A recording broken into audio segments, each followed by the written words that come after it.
Tired of dealing with annoying flies, fruit flies, and gnats in your home?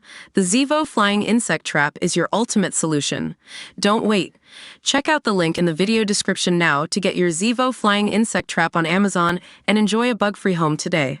One of the advantages of the South Coast, apart from its balmy climate and good transport links, is the scenic backdrop it offers for murder.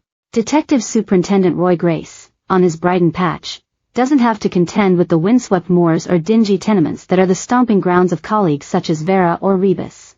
One of his victims, as Grace returned for a fourth series, was suffocated in a cliff-top car park on the South Downs with views across the channel. Nice place for a picnic, as long as you go on a day when it's not being used by vengeful gangsters. Another, the charmingly scatty Aileen, lived in a Victorian villa with high ceilings and parquet floors. The disadvantage was that she was perpetually being harassed by cold callers, dealers scavenging for antiques, and men from the water board. You might think the water engineers were the worst, since they're the ones who tortured Aileen to death before burgling her safe.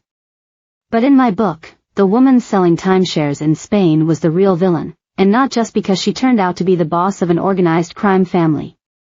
Cold calls are a real nuisance.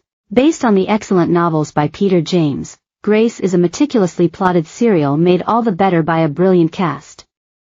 John Sim plays the fretful detective, conscientious and demanding of his team but equally willing to give praise and support, the opposite of the maverick type who star in most crime dramas. Back in the 1950s, with police heroes like Gideon and Dixon, men like that were the ideal archetype. They're out of fashion now. Grace's weakness is his anxiety over the memory of his wife, Sandy. She vanished long ago but, though he doesn't know it, she's back in Brighton, spying on him and his new girlfriend, Cleo, who is pregnant. Is it Sandy, Claire Calbraith, who left a burning pram outside Grace's house, or one of his many other enemies? Either way, Grace is still half in love with Sandy.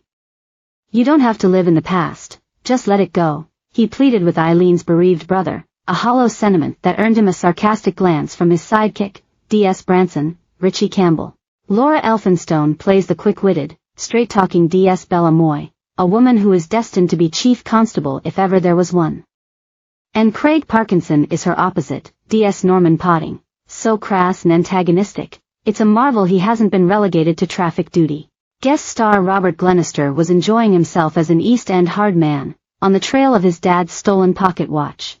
The chase ended in the sewers under London streets, and a scene that hinted at a homage to Orson Welles in The Third Man.